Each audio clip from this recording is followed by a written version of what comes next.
Good morning, and welcome to MedCity Invest Precision Medicine for our Trends in Investment and Precision Medicine panel.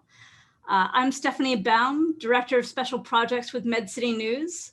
And before we begin our panel discussion, I'd like to just give you some background on MedCity News and our speakers today. MedCity News was founded in 2008 to cover innovation in healthcare and life sciences. We have more than 425,000 unique visitors each month.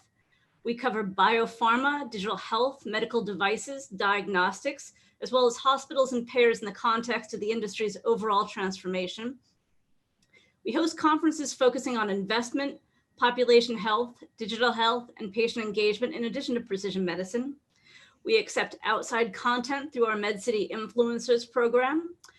We also have a membership-based program geared for startups called MedCitizens, which offers editorial and event benefits. We've also recently introduced a program called Spotlight, which uses videos to tell the story of important companies, executives, and healthcare initiatives. Our first edition of Spotlight is currently on our website, and Spotlight's Cancer IQ. If you have any questions about MedCitizens and other programs at MedCity News, you can contact me at sbaum@medcitynews.com. We also have a podcast series we've introduced this year called MedCity Pivot. You can access these episodes on our website and contact our editor-in-chief, Arundhati Parmar, to get more information at aparmar@medcitynews.com. I'd like to thank our sponsors, Independence Blue Cross, the largest healthcare insurance organization in Southeast Pennsylvania and a longtime sponsor of MedCity events. And I'd also like to thank JPOD at University of Pennsylvania, which is part of J&J Innovation. I'd also like to thank our partners, the University City Science Center, Mid-America Healthcare Investors Network, Health Wildcatters, Startup Health, and Argo Pound Consulting. And now for our panel, Investment Trends in Precision Medicine. Our moderator today is Peter Micca, partner with Deloitte. He's the National Audit and Insurance Health Tech Leader and leads the development of Deloitte's Health Tech National Industry Go-to-Market Strategy. His role includes client service, business development, and marketing surrounding organizations developing the innovative and disruptive technology and services to the life sciences, health plan, and healthcare provider sectors. He previously served as the National Audit and Insurance Sector Leader for health plans and the National Assurance and Enterprise Risk Services Industry Leader. Peter has significant experience working with strategic, operational, and private equity buyers and initial public offerings, SEC registration statements, and comment letters, organizational carve-outs, and spin-offs. Next, we have Julie Grant, General Partner with Canaan, a tech and healthcare venture capital fund with 5 billion assets under management. She primarily leads investments in company formations efforts in biopharmaceuticals. Since joining Canaan in 2013, Julie has incubated, financed, and supported investments in multiple new ventures, including Day One, where she was founding CEO, Synthicane, Nocion, Protagonist, Cellular Research, which was acquired by Becton Dickinson, Dermia, Labris Biologics, Cytomix, Unchained Labs, Chronotherapeutics, Genome Medical, Gluco, Vinetti, and Truvaris. Prior to joining Canaan, Julie worked at Genentech in multiple capacities across development and commercial. She earned her BS in molecular biophysics and chemistry from Yale, a master's in philosophy, bioscience enterprises from Cambridge, and an MBA from Stanford. Jeffrey Lowe, MD, is the principal of Novo Growth, where he leads returns-driven investments in next-generation life sciences and technology companies with a target initial investment size of 40 million to 200 million. He works closely with the firm's investment in Exscientia. He joined Novo Growth from Andreessen Horowitz, where he established the firm's therapeutics practice and began his interest as an active investor at the intersection of life sciences, healthcare, and technology. He led Andreessen Horowitz's Series A investment in Erasca and completed investment in Accolade, Alpha Health, Bayesian Health, BioAge Labs, Camp 4 Therapeutics, Seedon, Devoted Health, Allegion, Genesis Therapeutics, the One Health Company, and more. He served as a board observer for Freenome, Patient Ping, Omada Health, Appeal Sciences, Cardiogram, Rigetti Computing, BioAge Labs, and Asimov.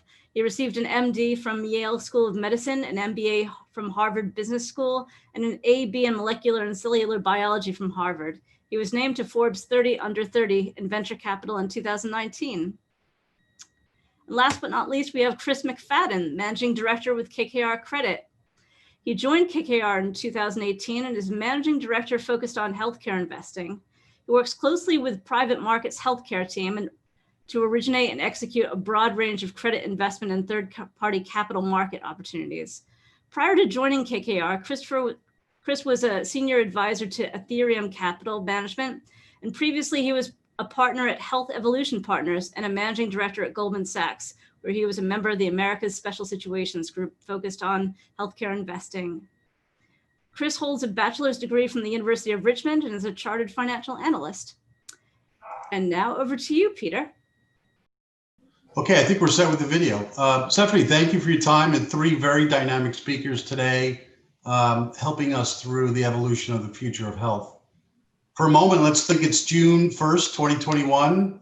We all have the vaccine and we're moving forward to really think about the impact of investment in precision medicine, an important aspect of each of our perspectives around the future of health.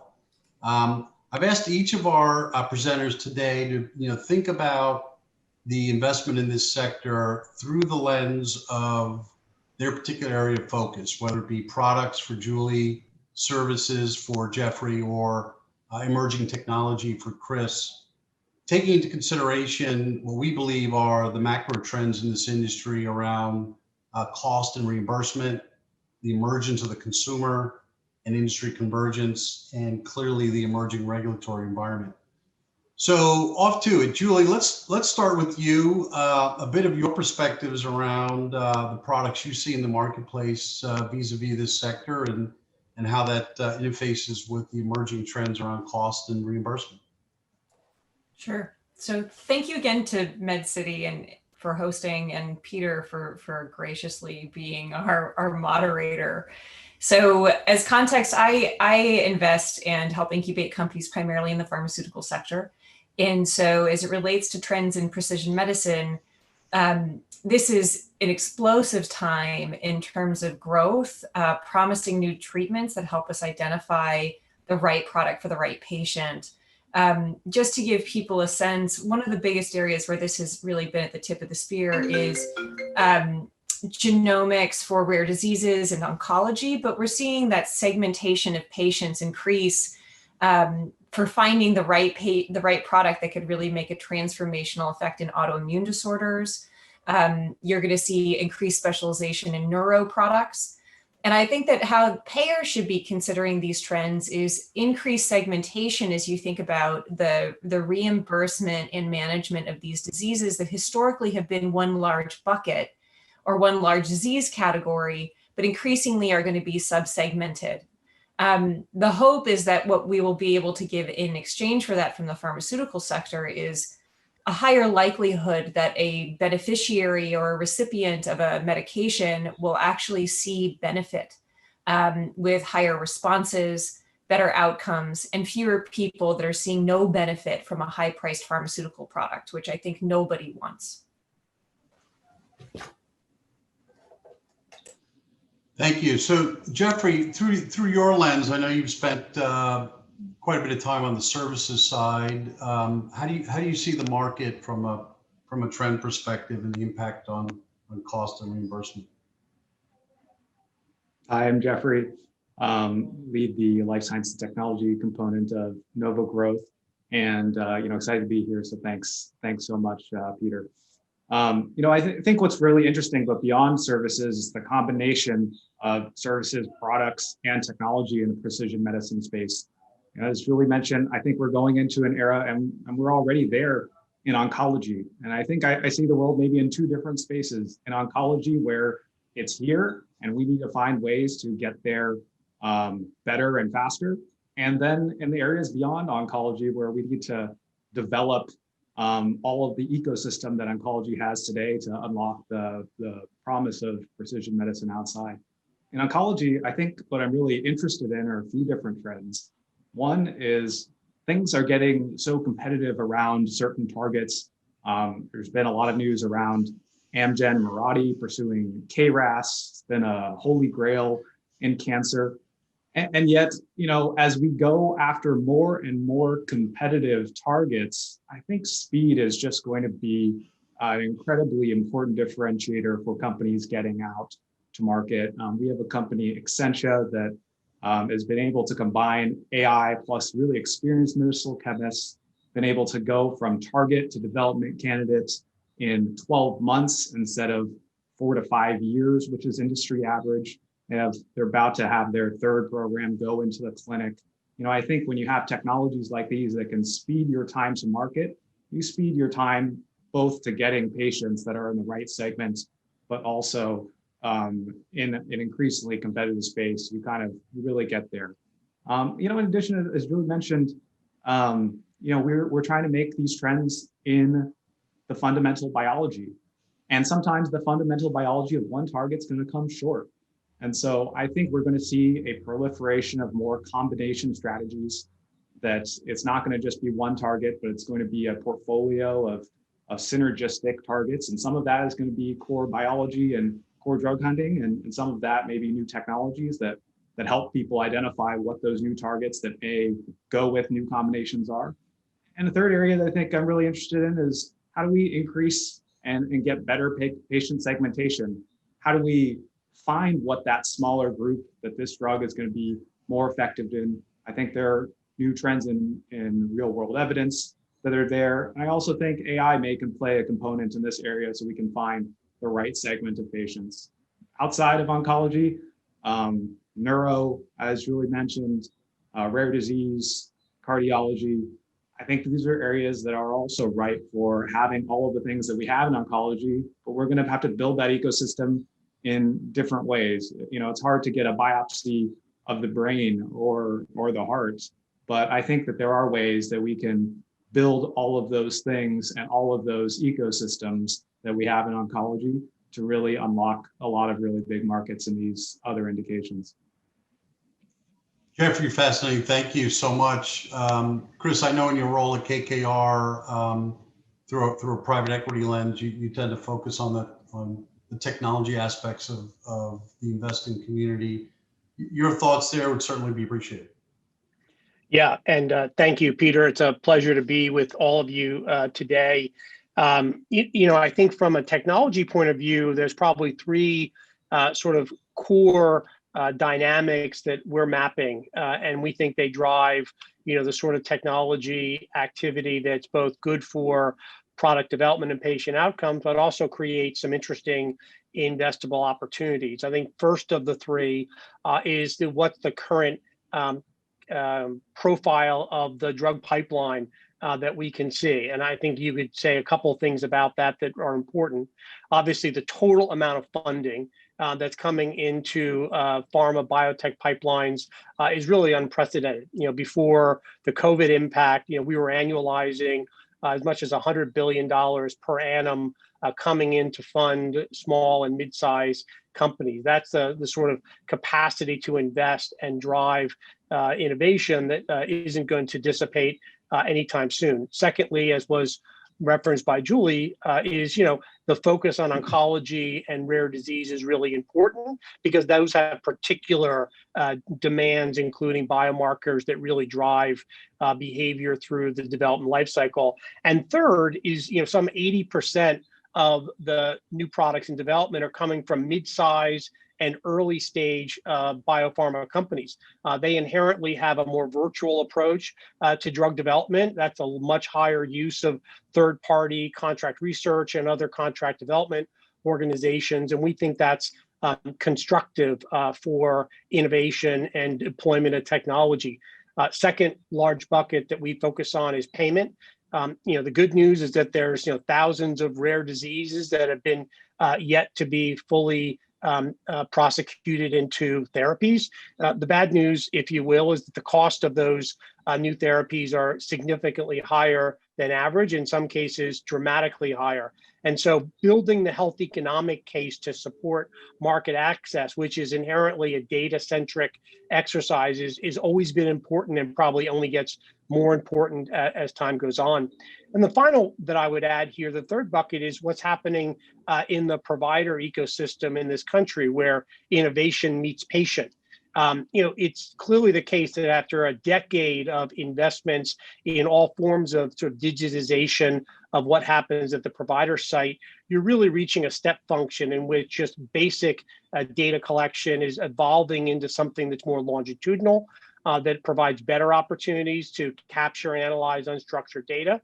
That's great for patient recruitment and other elements, but those systems have pressure to drive ROI on those investments, and I think that is good for the environment. And the final point that I'd make is, consumer awareness in the provider segment. There are obviously, whether it's databases of drug trials or other educational outlets, patients, their families, their loved ones are becoming more and more aware of the sorts of therapies that can really be differentiated for outcomes for their particular case or their particular disease. The need for providers to know how to respond to that and be proactive about that is unending. And again, I think informs the need for real scale technology, and we think that's worth spending time with. Yeah, Chris, we've clearly seen the emergence of the consumer. You pointed to it, and obviously the patient in a COVID-19 environment. I'd love to spend a little more time on maybe getting each of your perspectives around, how has that emergence, formed your view around what gets researched, what gets funded, how that ultimately gets to market. Is the consumer having a more significant role, if any, in how you think about your particular market within this sector? Julie, why don't we start with you? The majority of where I personally invest is really an early stage translation of scientific innovation that comes out of major universities or pharmaceutical companies that need to find a home in an operational company in order to move into the clinic. So I'm very early, and the companies I invest in are quite often quite far from the market, and so less involved with consumers in terms of how we think about investing. Candidly, I think it's a lot more driven by the science and the underlying biology of disease. But I will say, importantly, I think that a lot of these genetically driven segments, or subsegmented by omics, I think that we have to be honest that most patients can't even describe their own disease. I think that we have to be honest about the fact that the majority of the reimbursement and the majority of the consumption of precision medicines and precision medicine services, even with the most educated consumer, is built for a B2B market. And so I think that that's important to talk about, because this, purchasing your targeted product for end-stage lung cancer is just not the same as deciding whether or not you're going to go, buy an OTC cold medication. It's just not the same. And so I think that what I fear most related to consumers is the fact that consumers has been disenfranchised in an obligated purchase for a high-priced medication where they have a huge out-of-pocket cost. They don't know why they're buying it. They don't understand what their patient journey looks like.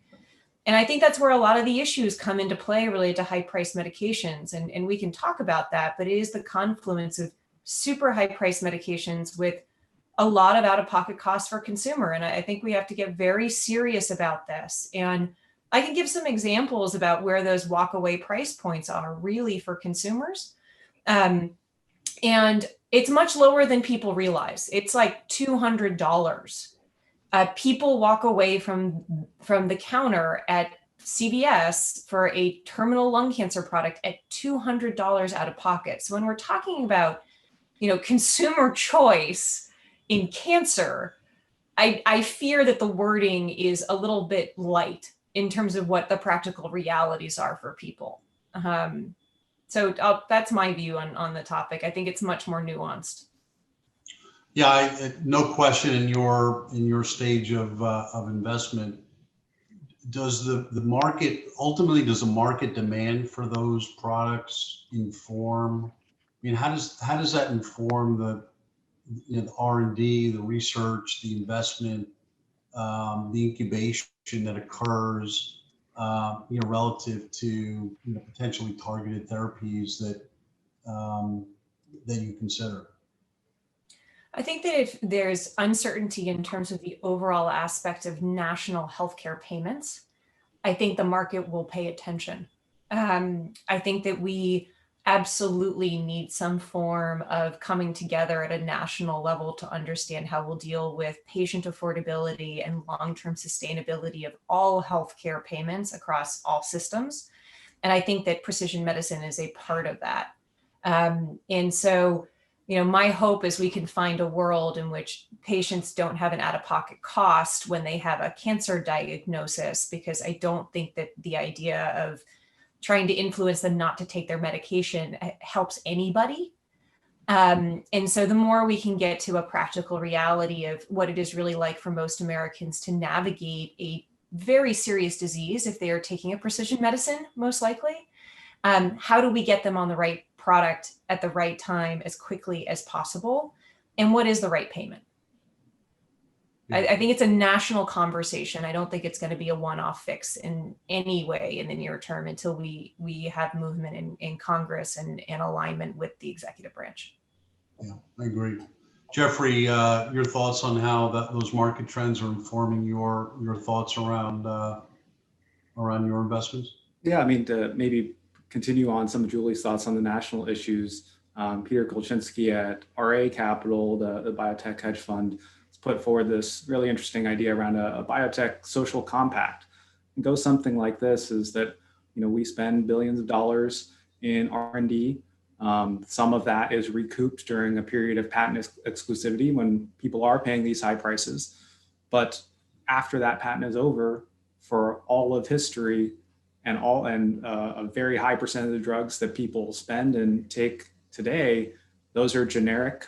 They're at the cost of manufacture. They're a community good forever. And part of that compact may be that we have to make sure that people can afford it, even while it is on patent. Us as a society, we have to find a way to pay for it.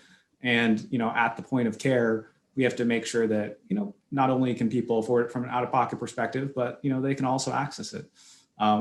Share a personal story. I have, you know, a rare disease in my family, and, you know, people certainly have coverage and they could afford it. But, you know, some of these rare diseases, it's actually, you'd have to go pretty far away to actually get what would be a weekly infusion.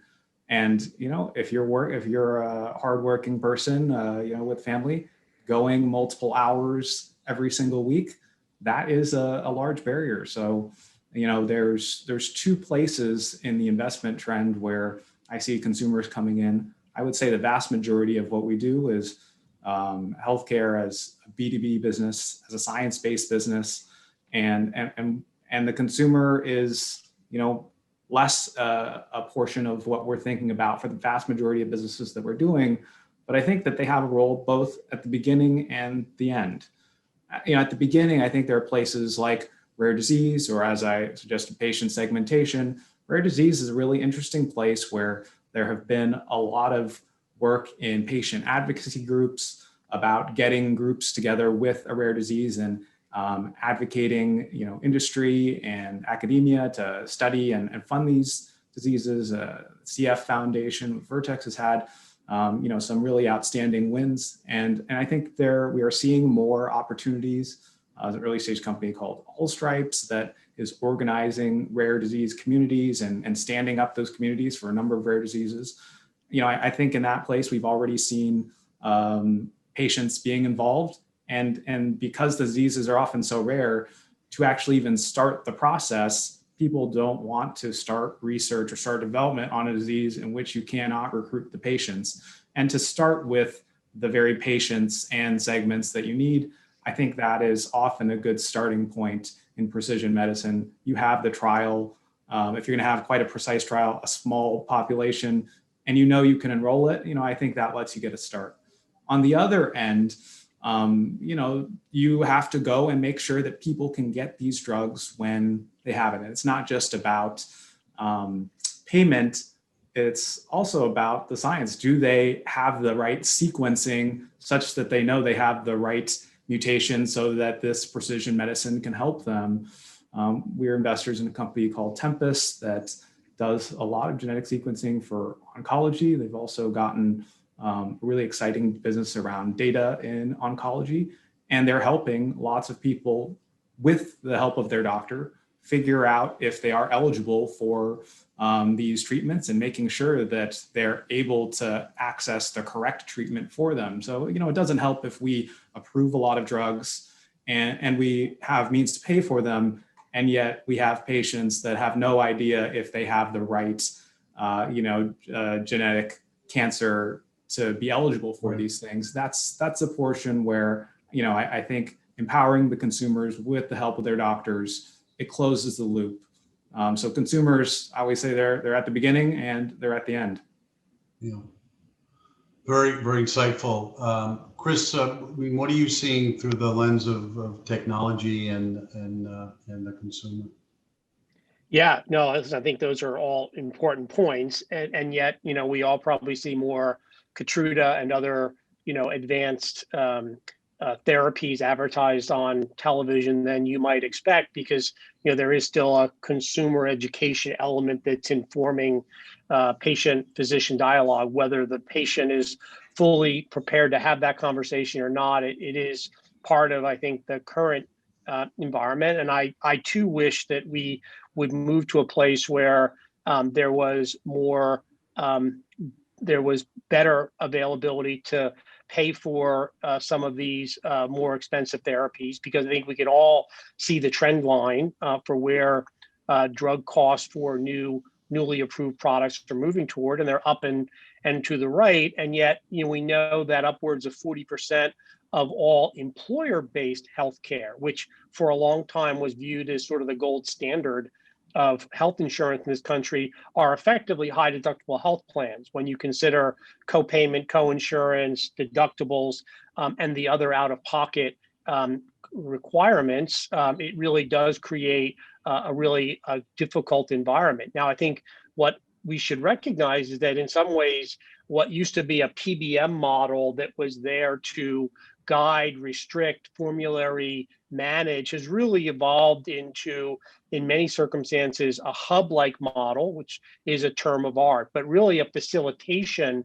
meant to be a service layer, a technology-enabled service layer that is allowing patients who are moving from prescribing into therapy to know how to make best use of the financial resources available to them. That may be insurance, it may be foundations, it may be other programs, including subsidy programs from manufacturer, all geared to make that as affordable and accessible as the circumstances will permit. The other point, though, that I think we can't lose track of here is that the health economic case has to be strong, and more than strong, it has to be compelling. And whether that's about lifetime of care, whether that's turning a chronic disease into something that has a much shorter duration, the more that can be a part of what it means to be on therapy, and the more that we can support that with good data and analysis, I think the better the outcome is going to be, both for the innovator, but also for the patient and for their physician, who would like to see people who have need get access to the therapies that are appropriate for them.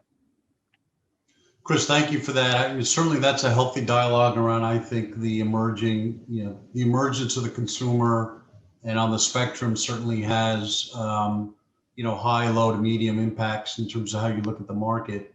If we could pivot a bit to valuations, and thinking about valuation in today's environment, both currently and kind of in a post-COVID environment. Julie, perhaps give us your thoughts on how you're looking at valuations now in terms of a spectrum of affordability or longer term investment. So I think the whole pharma industry will be paying attention to anything tied to healthcare reform.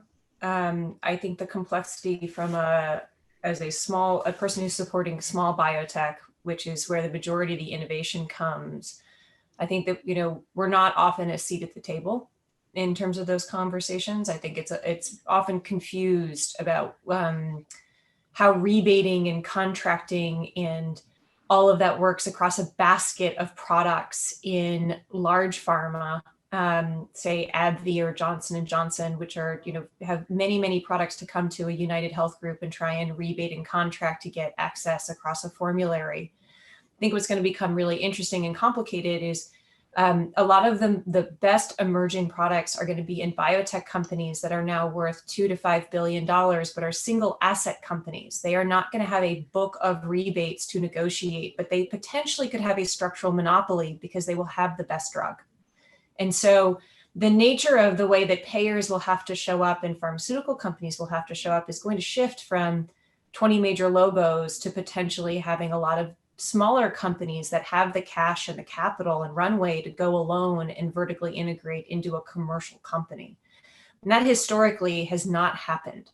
I think that the capital inflows that Chris talked about is sustaining these companies to be able to truly be built to last. And I'm interested to see how either lots of acquisitions will happen in consolidation back into the major commercial pharmaceutical companies in the future, or whether or not we in fact will have an entire new generation of logos that will really sustain. And the jury's out. I think we will see in the next 2 years which companies become the next Regeneron, become the next Insight, become the next Jazz, versus those that are consumed by Merck and Pfizer and J&J and Amgen. So valuations are very healthy right now in the biotech sector. I think anyone who would say otherwise is probably not being totally intellectually honest. A lot of capital has flown into the biotech sector, in particular into IPOs, so first listings to be very specific. And that has driven valuations way up because investors are looking for places to put capital. And so there's a lot of generalist money that normally is in travel or in retail or in other areas of our GDP and economy that right now are investing in Moderna. And that's fine for us right now, but I don't think all of that volume will be here to stay from now until forever. Yeah.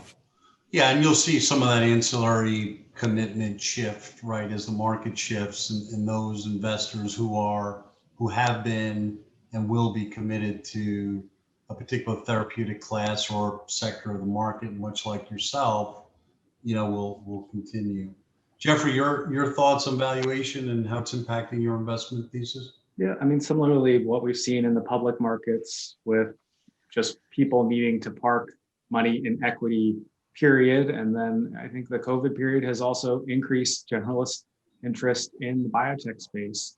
I think those valuations that you see in the public markets ripple across all the way down, in the private markets. In the, I would call even the newer days, which were the last 10 years, you'd often see companies raise maybe a large Series A, a Series B, and then a Series C / crossover round and go public.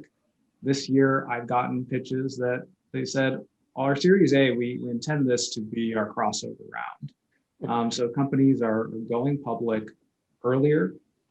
They are going at higher valuations. And what my hope is that, as the valuations stay high in public, that currency gives maybe a company or two the ability to actually break out and become a Regeneron or Vertex. I think it's been a very long time since we've seen a company go from a discovery stage biotech to a multi-product, commercial organization. I think a lot has changed with both the types of new modality technologies as well as digital technologies that I think will augment some of the future of drug discovery. I think these new capabilities are going to be marketed or are marketed differently than some of the traditional sales forces. So there is some opportunity there, but certainly those opportunities will be funded by how rich the public markets are. And I think that actually the technology plus the capital creates an opportunity that a few outcomes may be even bigger than they could have been in the past. I think we used to think 10 billion was, stupendous. I mean, a crazy, valuation. And now you see where Moderna is. And I think many of us had opportunities to invest along the way in Moderna at prices that we thought were astronomical then. And, I guess we're kicking ourselves now. Yeah. Are those trends resulting in, how's that impacting your own personal deal flow? I mean, are non-traditional investors who are entering the space because of free cash or, capital that needs to be acquired, is that impacting the volume that you're seeing, personally in this space? Well, we see the volume still. I think our organization is different in that we're life sciences specialist investors. And we also have essentially an evergreen structure. So we don't have a defined fund structure. And, this is all we do. And so we have been seeing more generalist investors looking at the same opportunities as we do. And our organization is one that, we want to be investing for the long term. And when we pick a partner, we want to be partners to companies for a long time with, no definite end to that relationship, as long as that continues to make sense for the company's growth. So, I think we do try to stick to fundamentals. We certainly, see opportunities. And I think that when people choose us as a partner, it's because they see, well, you could go with a generalist investor that may have a, track record in healthcare or not. Or, you can choose a partner that understands your business and will be with you for the long term. Entrepreneurs make their own choices of what they prioritize in a partner, and we certainly want to work with any company that we think will be the future of life sciences and that are in for the long haul. Yeah, sure. And certainly capital will flow to quality, right, and vice versa. So clearly the value proposition is beyond just being an investor. So in some of those, the JP Morgan parties that we will miss this year, I think people have told me what happened. I wasn't in biotech venture in 08. People will tell you what happened then, and so you have to invest for the long term and on fundamentals, and eventually you'll always be rewarded, I think, for investing in quality companies for the long term, no matter what happens on a day-to-day basis. Yeah, couldn't agree more. Chris, your perspectives on valuation, how it's informing your investment thesis? Yeah, well, first I would just want to really reinforce the point that Julie made on the changing phase of how companies who might previously have thought about exiting on phase 2 data, for example, that now have the capacity to continue as an independent organization, all the way through commercialization. Part of that is the point we made earlier, that there's a larger, more robust, more durable virtual infrastructure, commercial, clinical, market access that they can gain access to. And also that the variety of pools of capital, as Jeffrey was just referring to, continues to expand. Obviously, the equity markets are robust. There's a royalty fund infrastructure. You've got family offices that are becoming increasingly sophisticated and targeted. And obviously it has been and will continue to be kind of a corporate denture layer that can be sort of quite additive, particularly for innovative technology. So it's hard to imagine that reverses course in the near term. The second point that I would make is maybe a bit more general, which is, we live in an environment in which both individuals and institutions have created targeted return expectations to meet long-term obligations, mostly pension or personal retirement. And those tend to be somewhere in the mid sort of single digits. Well, you can look only at the US Treasury market, look at European fixed income markets, and understand that the uniqueness of what's happening at the moment has forced returns there in some circumstances into a real negative return, or at best, in the case of US Treasuries, a less than 1% nominal return. That is only going to structurally force those same asset allocators to look elsewhere for return. And equity markets, particularly, I would argue, around healthcare and life sciences, which has such a strong tailwind of demand is going to continue to be a place that people will want to allocate to. And I think that means good ideas, good products, good entrepreneurs can hopefully continue to be funded. The third point I would make is that, I think while pharma companies have historically been sometimes targeted as over-earning, sometimes targeted for not contributing enough, on the day in which the vaccine from J&J is being approved by the FDA, one, we should celebrate that. It's important to all of us and our loved ones, but I think it's also a reminder for the important work that companies do as a public health matter. And I think it's going to continue to hopefully shape the conversation there as we, progress as an industry. Chris, thanks for the points. Stephanie, I know that we're opening up the line, or at least the chat box, for questions. I would encourage people to certainly submit questions as we go throughout the process here. We have 10 to 15 minutes or so left. There is a kind of a last topic I'd like to try to cover, and I'd be remiss in today's current environment to think about both the regulatory and the geopolitical arena. How does the current regulatory environment inform your investment thesis? Is there an emergence of a regulatory ecosystem that you'd like to see, or what would be beneficial as you think about your particular sector, what you invest in and how you invest in? I think that's probably the last topic I'd like to touch upon with each of you. Certainly we'll have time at the end, for questions as they emerge.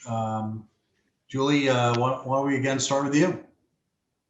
So I think we have to remind ourselves that, we're all citizens living in this world of higher payment out of pocket as a consumer for increasingly premium products that are very expensive. And, I think Jeffrey's comment about his own family and rare diseases, I'll say that, both of my parents have, and one passed from terminal cancer. My mom received a CD19 CAR, which is like a very fancy cellular therapy that requires 11 days of intensive, inpatient care.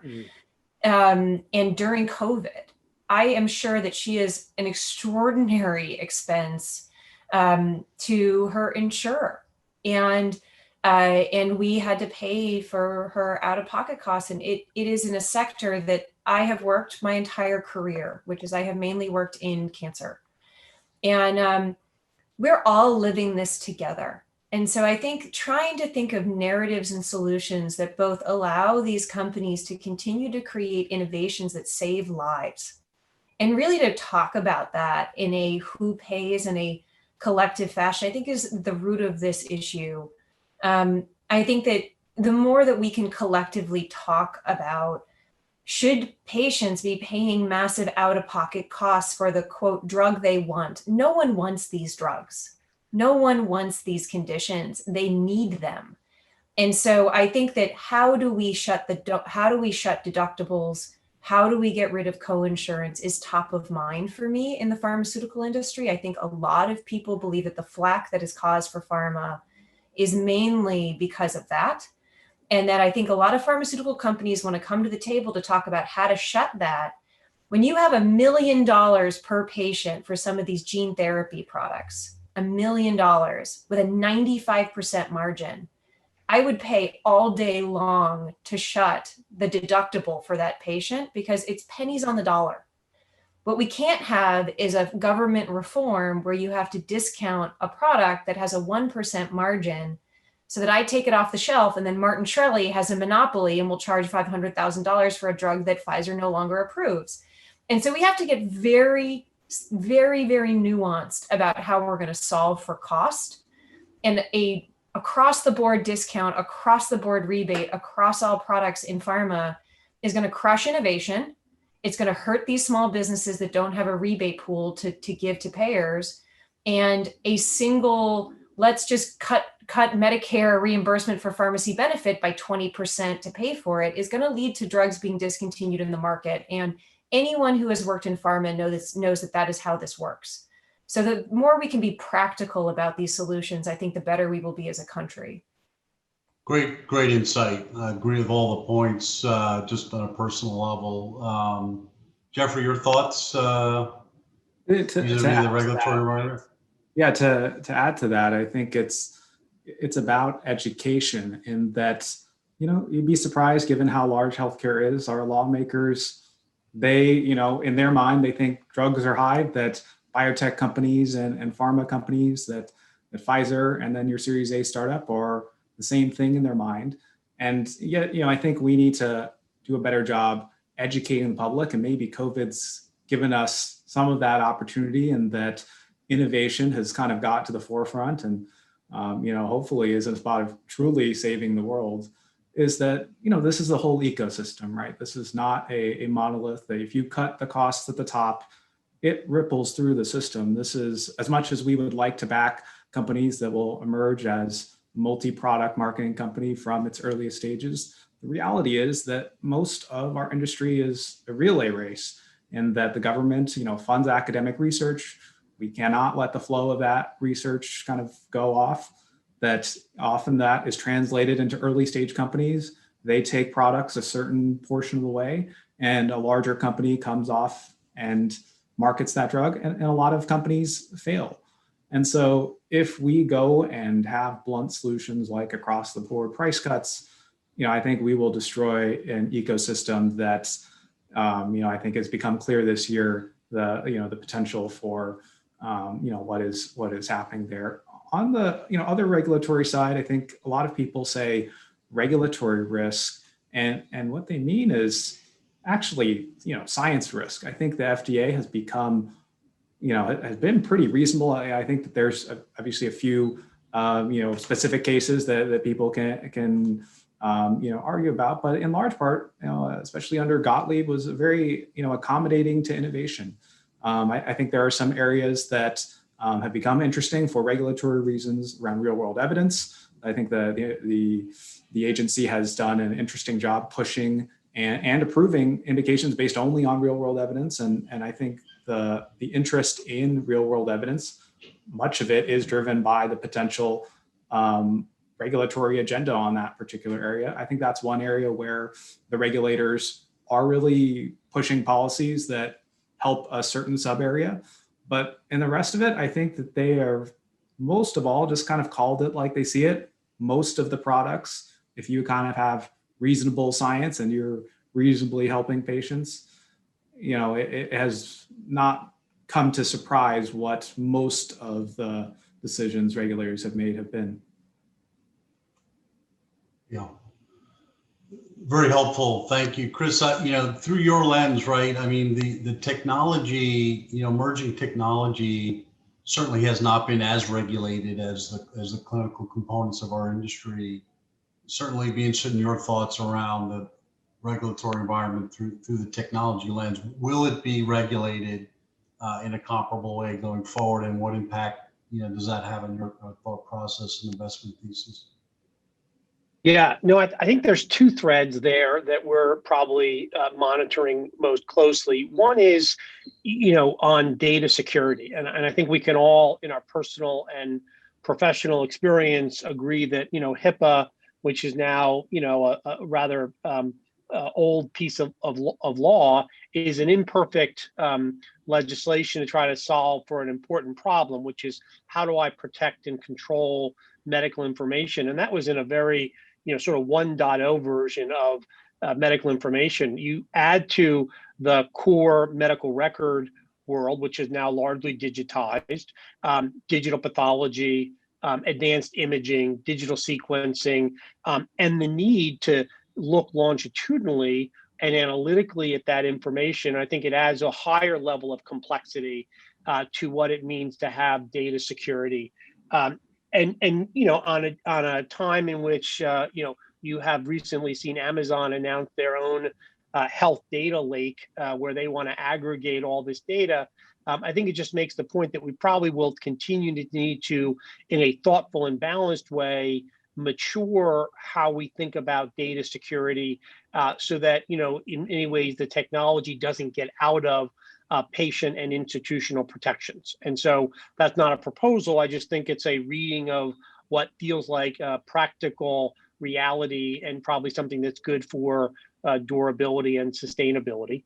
And I think the second piece, and maybe Peter picking up on your point, is how will the FDA continue to evolve its thinking around digital therapeutics, AI, wearables, the places where technology is no longer in the back of the office or driving the X-ray or MRI, but it's now becoming a much more integrated part of how we are treating, diagnosing, monitoring both acute and increasingly importantly, chronic patients.